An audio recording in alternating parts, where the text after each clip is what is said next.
سنو میں جانتی ہوں یہ دسمبر ہے، وہاں سردی بہت ہوگی۔ اکیلے شام کو جب تم تھکے قدموں سے لوٹو گے تو گھر میں کوئی بھی لڑکی سلگتی مسکراہٹ سے تمہاری اس تھکاوٹ کو، تمہارے کوٹ پر ٹھہری ہوئی بارش کی بوندوں کو سمیٹے گی، نہ جھاڑے گی، نہ تم سے کوٹ لے کر وہ کسی کرسی کے ہتھے پر اسے لٹکا کے اپنے نرم ہاتھوں سے چھوئے گی اس طرح جیسے تمہارا لمس پاتی ہو۔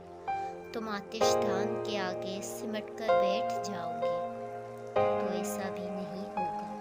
تمہارے پاس وہ آ کر بہت ہی گرم کافی کا ذرا سا گھونٹ خود لے کر، وہ کافی تم کو دے کر تم سے یہ پوچھے، کہوں کیا تھک گئے ہو تم اپنی خالی آنکھوں سے یوں اپنے سرد کمرے کو جو دیکھو گے تو سوچو گے ٹھٹھر کر رہ گیا سب کچھ تمہاری انگلیوں کے سرد پوروں پر، کسی رخسار کی نرمی، کسی کے ہونٹ کی گرمی تمہیں بے ساختہ محسوس تو ہوگی، مگر پھر سرد موسم کی ہوا کا ایک ہی جھونکا تمہیں بے حال کر دے گا۔